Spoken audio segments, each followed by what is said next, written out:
नमस्कार विद्यार्थ्यांनो, मी अतुल पडोळे. आपण परत भेटतो आहे. इयत्ता 8वीतील इतिहास आणि नागरिकशास्त्र घेऊ.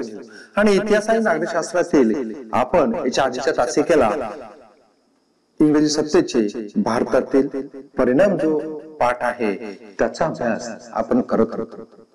यामध्ये भारतीय सत्तेवर इंग्रजांचे जे काही अधिकार झाले असेल किंवा जो काही परिणाम झाला असेल त्याचा थोडाफार अभ्यास मागच्या तासिकेला आपण केला.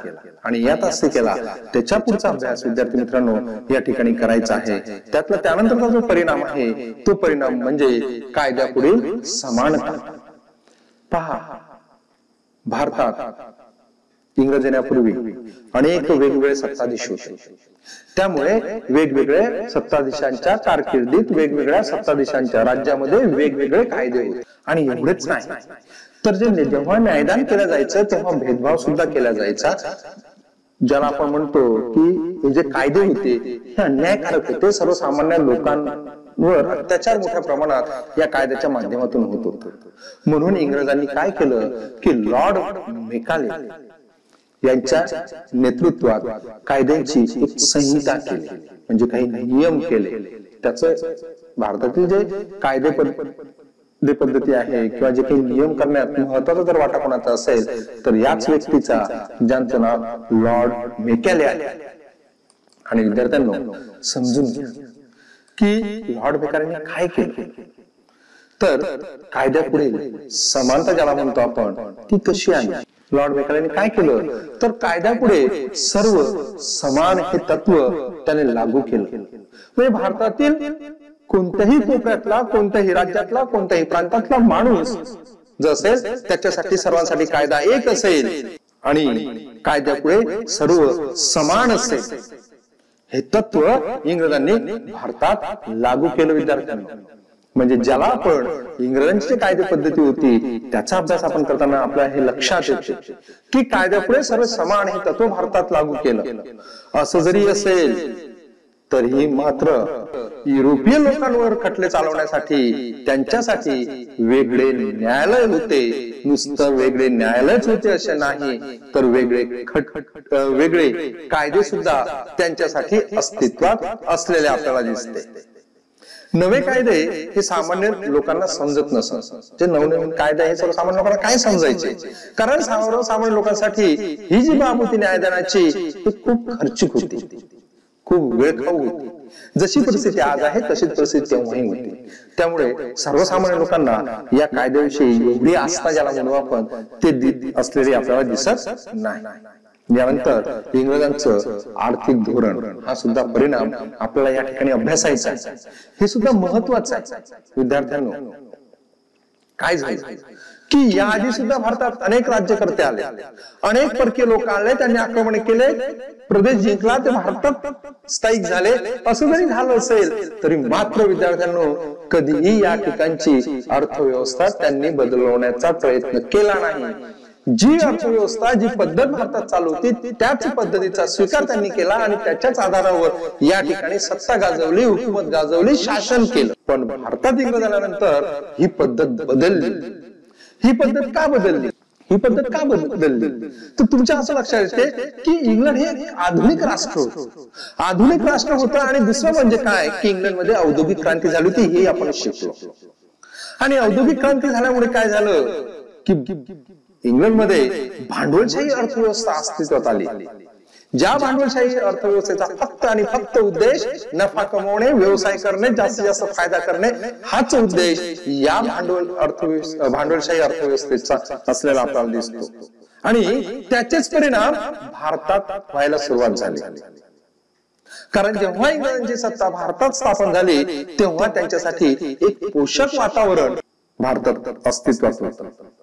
किंवा भारतात असं म्हणू आपण की पोषक अशी अर्थव्यवस्था भारतात त्यांनी त्यांच्यासाठी रुजवलेली आपल्याला दिसते की ज्यामुळे भारतातील लोकांचं आर्थिक शोषण या इंग्रजांनी मोठ्या प्रमाणात करून घेतलं. हे सुद्धा ब्रिटिश सत्तेचं भारतावरील असलेला परिणाम दिसतो. विद्यार्थ्यांनो यानंतरचा आहे तो म्हणजे कोणता तर जमीन महसूल विषयक धोरण. हे जमीन महसूल विषयक धोरण सुद्धा इंग्रजांनी या ठिकाणी राबवलं. पहा की जेव्हा इंग्रज भारतात आले किंवा भारतात इंग्रज येण्यापूर्वी भारतातील जी अर्थव्यवस्था होती हे स्वयंपूर्ण होती. स्वयंपूर्ण होतील. गावातील गरजा गावातच भागवल्या जायच्या. गावातच शेती असेल, गावातच उद्योगधंदे असेल, ज्याच्या आधारावर गावातील गरजा त्या ठिकाणी पूर्ण केल्या जायच्या. आणि त्या काळात म्हणजे इंग्रज येण्यापूर्वीच्या काळात सुद्धा शेतसारा घेतला जायचा. परंतु हा शेतसारा पिकानुसार घेतला जायचा. पीक चांगले आले तर महसूल भरावा लागे. जर का पीक चांगला आला नाही, दुष्काळ पडला, काही अनिष्ट नैसर्गिक आपत्ती आली तर अशा वेळेस या शेतकऱ्यांना शेतसाऱ्यात सूटही मिळत असे. किंवा या जर का महसूल भरण्यास उशीर झाला किंवा शेतसारा भरण्यात उशीर झाला तर त्याचा परिणाम शेतकऱ्यांना होत नव्हता. कारण राजा काही एवढं त्यावेळेस अशी काही परिस्थिती नव्हती किंवा त्या पद्धतीचं धोरण भारतात नव्हतं. पण इंग्रज आल्यानंतर त्याचेही परिणाम भारतावर व्हायला लागले. कारण तेव्हा कोणी जमिनी काढून घेत नव्हते. पण इंग्रज भारतात आल्यानंतर जमिनी काढून घेतानाच्या काही अनेक उदाहरणं आपल्याला या ठिकाणी दिसते. इंग्रजांनी काय केलं की आपलं उत्पन्न वाढवण्यासाठी जमीन पद्धतीत बदल केले. जी जमीन महसूल पद्धती होती ती बदलवली, त्यात बदल केले. जमिनीच्या क्षेत्रानुसार शेतसाऱ्याची आकारणी केली. जमिनीचं जेव्हा क्षेत्र असेल त्यानुसार आता काय करण्यात यावं, शेतसारा देण्यात यावं असं ठरवण्यात आलं. आणि विद्यार्थ्यांनो त्याच्याही पुढं हा जो शेतसारा आहे हा रोख आणि ठराविक वेळेतच भरावा लागेल. इंग्रजांच्या पूर्वी असं नव्हतं. जे काही उत्पन्न आपण शेतीत काढू ते कराच्या रूपाने भरावं लागत असे. पण इंग्रजांनी ती पद्धत बंद केली आणि सांगितलं की तुम्हाला जो कर आहे हा रोख भरावा लागेल, नगदी भरावा लागेल आणि ठरवून दिलेल्या वेळेतच भरावा लागेल. हे सुद्धा सक्ती इंग्रजांनी केली. मग अशा वेळेस साहजिकच भारतीय लोकांना जे नगदी पिकं आहे ते नगदी पिकं घ्यावे लागले की त्यामुळे त्यांच्या शेतीवर फार वाईट परिणाम झाला. आणि जर का मग असं करूनही जर का त्यांना उत्पन्न झालं नाही, त्यांनी शेतसारा भरला नाही, तर अशा वेळेस त्यांच्या जमिनी सुद्धा काढून घेण्याची पद्धत इंग्रजांच्या काळात होती. म्हणजे इंग्रजांचं जे महसूल विषयक धोरण होतं हे फार वाईट होतं, ज्याचा फार वाईट परिणाम कोणावर झालेला दिसतो आपल्याला, इंग्रजांना म्हणजे भारतीय लोकांवर झालेला आपल्याला दिसतो. याच जमीन नव्या जे जमीन महसूल आहे तिचे परिणाम भारतावर काय झाले त्याचा अभ्यास विद्यार्थ्यांना आपल्याला इथे करायचा आहे. की जमीन महसूल व्यवस्थेचे काही परिणाम झाले हे फार वाईट भारतावर झालेला आपल्याला दिसते. मग शेतसारा जो आहे तो नगदी स्वरूपात भरावा लागत असते. त्यामुळे उत्पादन झालेलं जे काही पीक आहे ते काय करावं लागेल, आल्या त्या किमतीत विकावं लागेल. कारण पैसा महसूल सुद्धा नगदी भरावा लागत असते आणि ठराविक वेळेत भरावा लागत असते. त्यामुळे साहजिकच जो माल शेतकऱ्यांचा असेल तो माल त्यांना मिळेल त्या किमतीत विकावा लागेल. वेळप्रसंगी विद्यार्थ्यांनो एवढं करूनही जर शेतसारा भरता आला नाही तर मग सावकाराकडे हेच शेतकरी आपल्या जमिनी गहाण ठेवत असे. कोणाकडे, या सावकाराकडे गहाण ठेवत असे. त्यामुळे साहजिकच सरकारही शेतकऱ्यांचं शोषण करत होता, जमीनदारही करत होता आणि सावकार सुद्धा काय करताना दिसते, या गरीब शेतकऱ्यांचं शोषण करताना आपल्याला दिसते. त्याच्यानंतर महत्वाचा परिणाम दिसतो ते म्हणजे शेतीचं व्यापारीकरण झालं. पहा की जेव्हा इंग्रज भारतात यायचे होते तेव्हा शेतीतून फक्त अन्नधान्यच पिकवल्या जायचे. कारण गावाची गरज गावात भागवणं हे उद्दिष्ट होतं. अन्नधान्याचं उत्पादन त्या काळी मोठ्या प्रमाणात घेतल्या जात असत. पण नंतरच्या काळात इंग्रज भारतात आले आणि शेतसारा नगदी घ्यायला लागले, ठराविक काळात घ्यायला लागले. त्यामुळे साहजिकच शेतकऱ्यांनी सुद्धा पीक पद्धती बदलवली. कोणतं पीक घ्यायचं हे सुद्धा बदलवलं. नंतरच्या काळात कापूस असेल, नीळ असेल, तंबाखू असेल, चहा असेल यासारखे जे नगदी पिकं होते हे पिकं घेण्यास सुरुवात केली. नुसतं शेतकऱ्यांनी सुरुवात केली असं नाही, तर शेतकऱ्यांना उत्तेजन सुद्धा सरकारने त्यासाठीच दिलेलं आपल्याला दिसते. म्हणजे अशा पद्धतीनं जे नगदी पिकं आहे हे नगदी पिकं घेण्यावर इंग्रजांचा भर होता. शेतकऱ्यांचं सुद्धा तेच झालं म्हणून शेतीचं व्यापारीकरण झालं असं म्हटलं जाते. यानंतर विद्यार्थ्यांना दिसते आपल्याला म्हणजे दुष्काळ. 1860 ते 1900 या कालखंडात म्हणजे जवळपास 40 वर्षामध्ये भारतात फार मोठमोठे दुष्काळ पडले होते आणि दुष्काळ निवारण्यासाठी जे काही प्रयत्न राज्यकर्त्यांनी करायला पाहिजे होते, जे काही प्रयत्न सरकारने करायला पाहिजे होते, असे कुठलेही प्रयत्न केल्या गेले नाही. तसेच पाणी पुरवठ्याच्या ज्या काही योजना असेल त्यावर सुद्धा फारसा खर्च झालेला आपल्याला दिसत नाही. अशा पद्धतीनं फार वाईट परिणाम भारताच्या अर्थव्यवस्थेवर इंग्रजांचे होताना आपल्याला दिसते. त्यानंतर परत परिणाम दिसतो तो म्हणजे वाहतूक आणि दळण व्यवस्थेत सुधारणा झाली. म्हणजे हा सुद्धा ब्रिटिश सत्तेचा भारतावरचा परिणाम आहे की वाहतूक करण्याचे जे रस्ते आहे किंवा दळणवळणाची जी व्यवस्था आहे याच्यात मात्र सुधारणा झालेली आपल्याला दिसते. हे काही इंग्रजांनी स्वतःहून भारतीय लोकांना काही सोयी व्हाव्यात या उद्देशाने केलेलं नव्हतं. इंग्रजांच्या व्यापार जे वृद्धी आहे, व्यापार वाढावा, प्रशासनासाठी सोयीचं व्हावं यासाठी काय करण्यात आलं, भारतात वाहतूक आणि दळणवळण व्यवस्थेत सुधारणा करण्यात आलेली आपल्याला दिसते. इंग्रजांनी कोलकाता दिल्ली हा राष्ट्रीय मार्ग त्यावेळेस निर्माण केलेला आपल्याला दिसतो.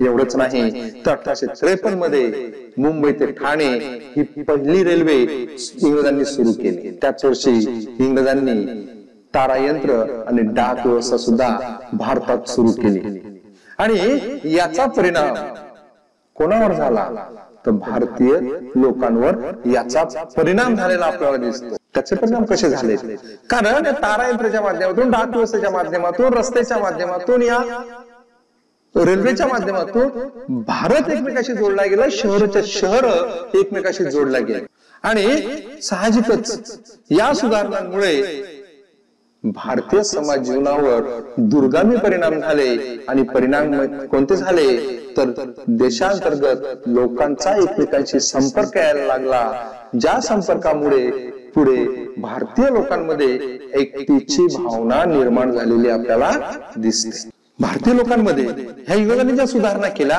त्यामुळे सकारात्मक बदल झालेला आपल्याला दिसतो किंवा सकारात्मक परिणाम झालेला आपल्याला दिसतो की वाहतूक आणि दळणवळणाच्या सोयीमुळे भारतीय लोकांमध्ये उशिरा का होईना एकतेची भावना निर्माण झालेली आपल्याला दिसते. यानंतर विद्यार्थ्यांनो आपल्याला पाहायचं आहे की भारतातील जे जुने उद्योगधंदे आहेत त्या जुन्या उद्योगधंद्याचा ऱ्हास कसा झाला. भारतातून इंग्लंडमध्ये जाणारा ज्या काही माल असेल त्या मालावर कर आकारण्यात आला. म्हणजे पहा, भारतातून इंग्लंडमध्ये जाणारा जो माल आहे त्या मालावर काय करण्यात आला, कर आकारण्यात आला. याच्या उलट इंग्लंडमधून भारतात येणारा जो काही माल आहे त्या मालावर अतिशय कमी कर त्या काळी आकारण्यात येते. आणि तसंच इंग्लंडमध्ये होणारा जो माल होता हा यंत्रावर तयार होणारा माल होता, त्याच्यामुळे साहजिकच त्या मालाची किंमत कमी होती. तो माल भारतातील मालापेक्षा तुलनेने स्वस्त होता. त्यामुळे साहजिकच भारतात तयार होणारा जो माल आहे या मालाला इंग्लंडमध्ये होणाऱ्या मालाशी स्पर्धा करावी लागली आणि स्पर्धा ही अशी होती की ज्या स्पर्धेमध्ये भारतीय उद्योगधंद्यांना टिकणं फार कठीण होतं, कारण यंत्रावर तयार होणारा माल जो होता याची किंमत कमी होती, त्याच्यावर लागणारा करही कमी होता. भारतात तयार होणाऱ्या ज्या काही वस्तू होत्या यासाठी येणारा खर्च जास्त होता आणि करही जास्त होता. त्यामुळे साहजिकच जे भारतातील जुने उद्योगधंदे होते त्या उद्योगधंद्याचा ऱ्हास व्हायला सुरुवात झाली. ते उद्योगधंदे बंद पडायला सुरुवात झालेली आपल्याला दिसते. ते उद्योगधंदे बंद पडले. नुसते उद्योगधंदे बंद पडले एवढेच नाही तर जे कारागीर आहे हे कारागीर सुद्धा बेकार झालेले आपल्याला दिसते. त्यानंतर महत्वाचं आहे की भारतात नव्या उद्योगधंद्यांचा विकास, भारतात जे नवीन उद्योगधंदे आहे त्याचा विकास कसा व्हायला सुरुवात झाली. पहा की इंग्रज सरकारचा पाठिंबा भारतीय लोकांना नव्हता किंवा व्यवस्थापनाचा अनुभवही भारतीय लोकांना नव्हता. सोबतच भांडवल यासारख्या गोष्टींचा अभाव भारतात होता. त्यामुळे भारतीय जे उद्योजक आहे किंवा भारतीय लोक जे आहे ते उद्योगधंद्यात मोठ्या प्रमाणात पुढे येत नव्हते. पण जे काही भारतीय लोक उद्योगधंद्यात पुढे आले त्यांनी भारतात उद्योगधंदे उभारणीला हातभार लावला. मोठमोठे उद्योगधंदे उभारलेले आपल्याला दिसते.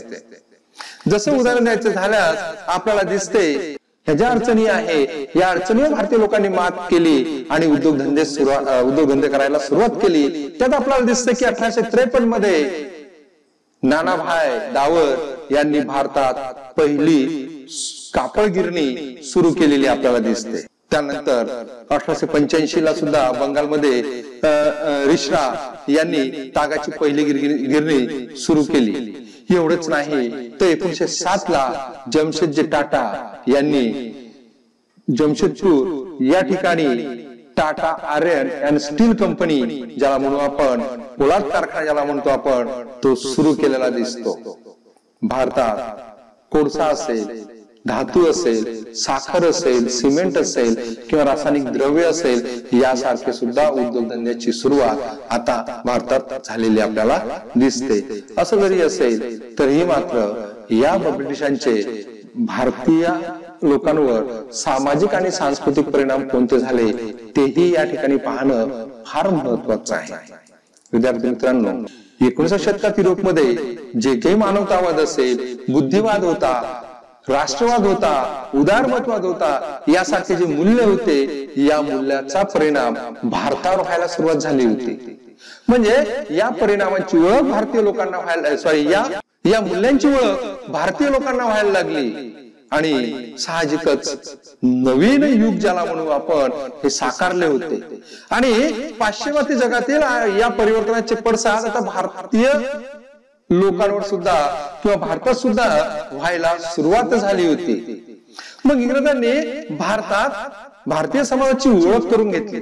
म्हणजे भारतीय समाजाची ओळख का केली की इंग्रजांना इथे सत्ता गाजवायची होती, इथे इंग्रजांना शासन करायचं होतं, राज्यकारभार करायचा होता. त्यामुळे साहजिकच हे जे स्थानिक लोक आहे, या लोकांच्या चालीरीती, रूढी, परंपरा ज्या आहेत, जो समाज आहे, त्याचा इतिहास आहे, याची ओळख करून घेणे फार गरजेचं होतं. जसं मी तुम्हाला सांगितलं की परंपरा असेल, इतिहास असेल, साहित्य असेल, कला असेल, संगीत असेल, प्राणी पक्षी आहे, यांची ओळख करून घेणे फार महत्वाचं होत. आणि याच उद्देशाने म्हणजे भारतातील जो समाज आहे, परंपरा आहे, रूढी आहे, संगीत आहे, इतिहास आहे, या ज्या गोष्टी आहे, याच गोष्टीचा अभ्यास करण्यासाठी 1784 ला विल्यम जोन्स यांनी एशियाटिक सोसायटी नावाची संस्था स्थापन केली, जिचं नाव एशियाटिक सोसायटी ऑफ बंगाल होतं.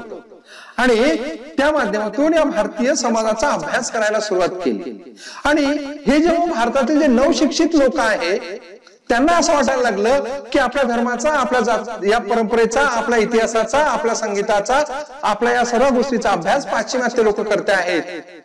मग आपण हा अभ्यास का करू नये? आपणही या धर्माचा, परंपरेचा, इतिहासाचा अभ्यास आपण करावा, असं या नवशिक्षित भारतीय लोकांना वाटायला लागलं. आणि त्यामुळं त्यांनी तो अभ्यास करायला सुरुवात केली. याच काळात इंग्रजांनी भारतात अनेक सुधारणा केल्या किंवा अनेक कायदे केलेले आपल्याला दिसतात. त्यात आपल्याला दिसते की 1829 ला लॉर्ड बेंटिंकने कोणता कायदा? सतीबंदी कायदा केला. त्यानंतर आपल्याला पुढे दिसते की 1856 ला लॉर्ड डलहौसी याने पुनर्विवाहाचा कायदा भारतात अस्तित्वात आणला. त्यानंतर 1835 ला लॉर्ड मेकाले यांनी शिक्षण विषयक कायदा भारतीयांसाठी केलेला आपल्याला दिसतो.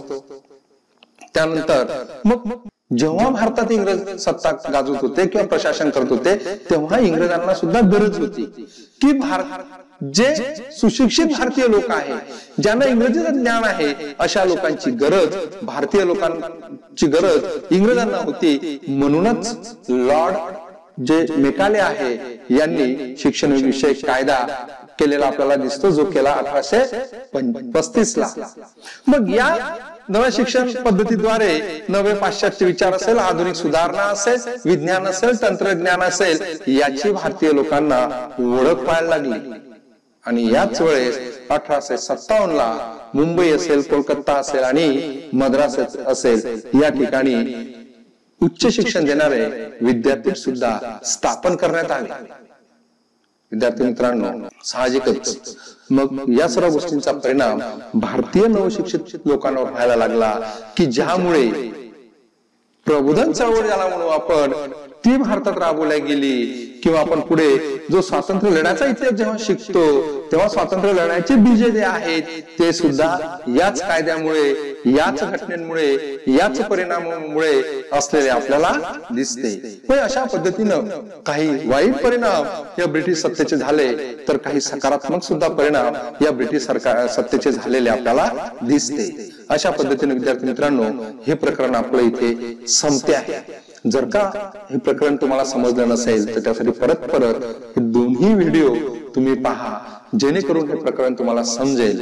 विद्यार्थी मित्रांनो, माझी आपणास परत एकदा कळकळीची विनंती आहे की जर का अजूनही तुम्ही माझं युट्यूब चॅनल सबस्क्राईब केलं नसेल तर प्लीज माय युट्यूब चॅनल, आणि नुसतं सबस्क्राईबच करू नका तर हा व्हिडिओ शेअर करा, जेणेकरून जास्तीत जास्त विद्यार्थ्यांपर्यंत पोहोचेल, त्याला याचा फायदा होईल. विद्यार्थी मित्रांनो, मी ते थांबतो आणि आपली रजा घेतो. धन्यवाद.